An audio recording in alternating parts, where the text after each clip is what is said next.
Family farms or corporate farms. Some like to draw distinctions, but sometimes they're the same thing. NTV's Marilyn Barnett, our Grow co-host, grows deeper.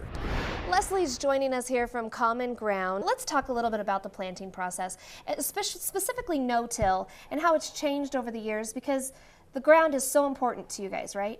It is absolutely important. The condition of the ground, the amount of organic matter that's in the ground, the looseness of the ground, which has been a factor in the past on why you would decide to go to no-till. Because with no-till, it means that you're making a lot less trips over the field, using less time, using your equipment less, using less fuel. But yet, sometimes that ground does need to be worked, and it's depending on what type of operation you have. No-till can fit in very well, but there's other times when you do need to go ahead and work the ground. But the way no-till has changed it is that it's much more economical.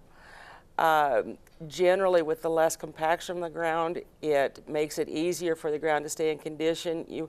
With the compaction, it prevents the moisture from soaking into the ground as well, and it also prevents the roots from growing down to where they can get to that moisture. So most of your roots are on the top of the surface, and that makes your crop less stable.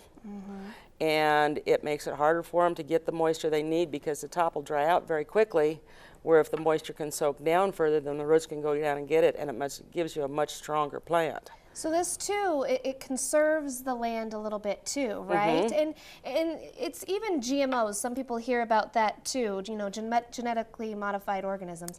There's been so many things that have been done through science and technology in creating GMOs that are, for instance, corn plants and soybean plants that are much more resistant to drought. We use our water much more efficiently.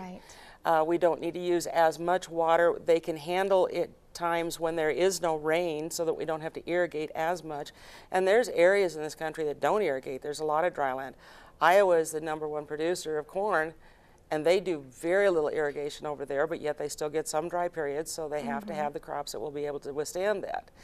Now, a GMO is very simply a plant that has been modified either through breeding or through technology, and when they consider it a GMO, it is because they have sped up the science a little bit.